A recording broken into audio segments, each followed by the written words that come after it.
Hard to find a lot of criticisms when you make 15 straight shots. I'm not sure I'd ever been a part of it. Well, I don't think I have ever been a part of 15 straight made shots.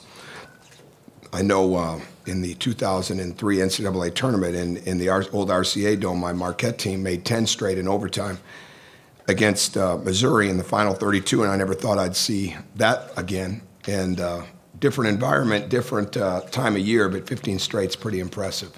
But I think it came because of really good movement of the ball. And our spacing was much better tonight than it was on this past Friday night. Our defensive energy was really good. Even when we made mistakes, we played with energy. We probably gambled a little bit too much, a little bit too reckless. There's a give and take to that. We had 14 steals, which is big for us. We had 57 deflections, which is big for us. But at the same time, we gave up too many points in the paint. And that combined with us giving them the ball back. And then we didn't capitalize on the turnovers we took from them as much as we need to.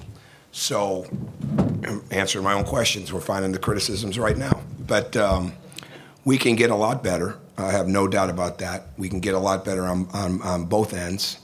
And we can get even more consistent depth as we go along.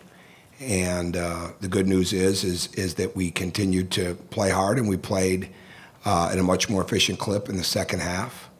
And that's what you want to do. You want to improve while you're winning. So fortunately, that's what happened for us, and that's what we got to continue to strive for. Okay, first question. I guess to talk about those points in the paint, but then at the same time, those steals, it felt like they were getting in there easy sometimes, but then some of those turnovers you were creating when they got the ball, and they were feeding the transition better. I mean, how much is that a teaching point? How much is that just kind of the way the ball? Well, we want to have great activity. We got to have better rim presence, and we know that. And we're trying to adjust to the rules. I thought tonight a little different feel to it even than on this past Friday night, and that's all part of everybody getting used to it. It was a very physical game tonight, and we want to make sure that we're not. We had some fouls in the front line. I thought Thomas worked very hard down low.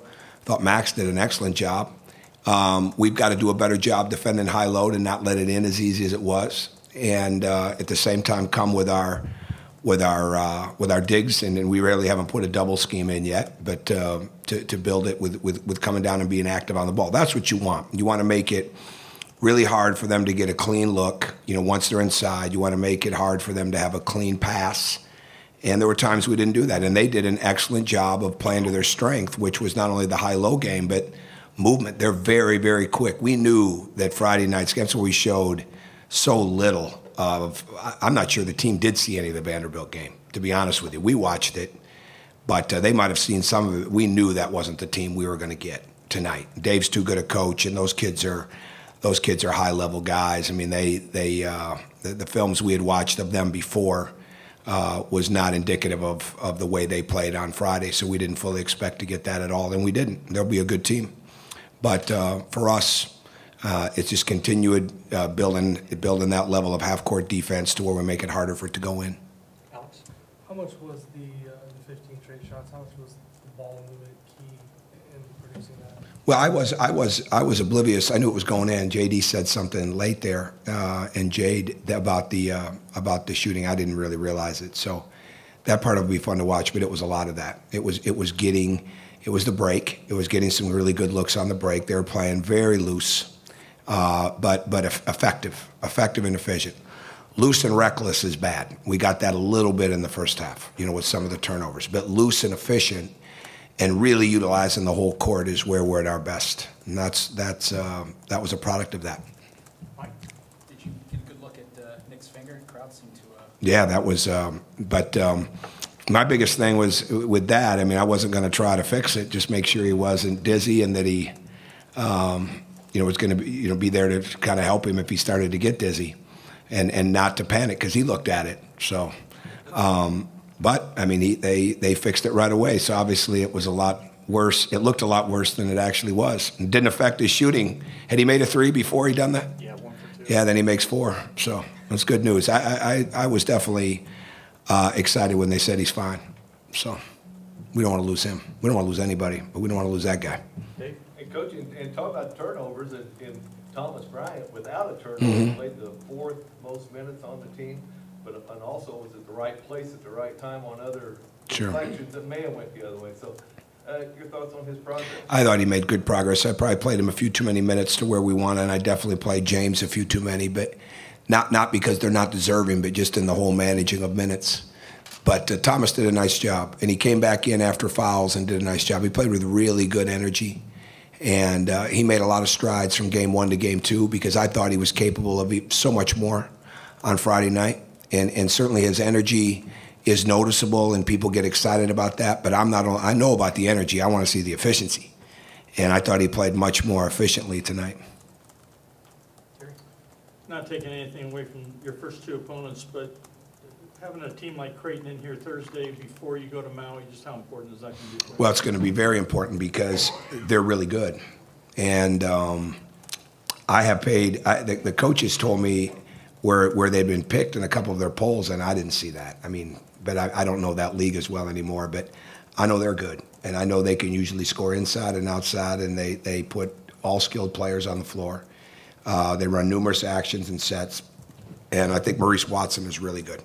Really good, and he brings another dimension to their team. So they play tomorrow night, I believe, right? Yes. So we'll have a chance to study more of the films. The coaches are way ahead on that. I did a lot of work, my personal work in the summer, but now it'll be a matter of going back and digging back into that and figuring out the best way to play them. But they will come in here with a great mindset, like they always do. They'll come in here physical, and they'll come in here really believing that they can make shots. Pete? When you mentioned about improving the rim presence, what will it take to do that? And in particular with Thomas, how good a rim protector can he be once he fully understands? Well, I mean, we got to continue to understand what it is. We've got 3 new guys inside, plus Max, who's new to us. And Max is in a different role than what he's accustomed to. So that will take some time. And Colin's getting back to speed. But again, you want to put really good pressure on the ball. You want to close up the driving lanes. We've got to continue to figure out how we're going to play the post. And then you want to have you want to make sure that you're really rotating on the penetration. So there's a lot of things that we just got to continue to build on what we're doing and just get better at it. And but we want to put pressure on the rim too. And there were a couple times when we weren't, and the guys were noticing that, right? I mean, Yogi did some tremendous things in the post tonight when we caught him off the block. And that's the kind of action we've got to have. So it's just a matter of making it harder to get it in there and then trying to do your best to understand how to help and how to cover it with verticality without fouling. I mean, the other night, one foul, I believe it was Thomas had a foul because they said he put his chest into the offensive man. And then he had his hands were clean. I mean, that could be a game-to-game type of thing that we're going to see. Because the other night, I'm not sure that would have been called, putting the chest, and I got to watch the film. And I'm not being critical of the officiating. I'm saying it's new for everybody right now. So one way to take away some of it will be to play more zone. But right now, that's not what we want to do. Right now, we want to get our understanding of how to move our feet and keep our hands outside of our body and get our verticality right and get our help right. Mike? How beneficial is it to you when you're talking about 3 new players in the system to have a guy like Yogi that can really control the tempo and really control the game? Well, that's part of it, but I think what's really been good is the way they're talking in practice. And Troy stopped practice the other day, or asked to stop it. And then one time I think he just stopped it, which was pretty good because he'd never done that really before. Maybe 4 times in a 2-hour practice to make points. And then you start to realize, like, Troy's one of your veterans. So the more they talk, especially defensively, the more they help reinforce what works, what we're trying to teach them, but what they know works, the better it is. And then you want a lot of quick talking in the game. You don't want a lot of long conversations in a game, right? You want a lot of exclamation points and bullet points. You don't want long paragraphs when guys are talking in the game. Then you're not playing. And I think as that continues to get better in practice, it'll continue to manifest itself in the game. So, but when it comes to your question about the pace and tempo, that's where James comes in too. That's where Rob comes in. That's where Troy comes in with as much as the ball is in his hands, decision-making constantly. And that makes the game easier for Yogi, who's already pretty good at those things. Zach? Kind of a backwards question, but you talked about with turnovers, and forgive me if I was misunderstanding, but that it's sort of the line between reckless and efficient. Sure. Is this a team with the experience it's gotten? Obviously, when we talk about 16 made threes, 15 shots in a row, the potential it has to just kind of be explosive where you let guys maybe take chances a little bit more sometimes? Yeah, I just think it's the reads. I think it's to me, it's like we've had a couple of these now. Straight ahead passes on the break. You don't throw a straight ahead pass. You've got to create an angle. So it's really about that to me. It's make the same pass, just create one dribble over to create an angle because you make it easy for the defender to get a hand on it when it's straight down the line. So that's just one example. It's more angle driven and maybe sometimes one dribble sooner driven, drawing a crowd and then kicking it rather than driving into a crowd and trying to make a play. But we spend a lot of time building our mindset of attacking. And so we just want to be critical of when it was an obvious poor decision. But I don't want to put them in a situation where they're not trying to make plays, because that would harness a lot of playmakers. And we have a playmaking offense, right? Make plays for others. And the more we do that, it's amazing how much it goes back to each other. We had 5 guys in double figures tonight. So that's a huge part of that.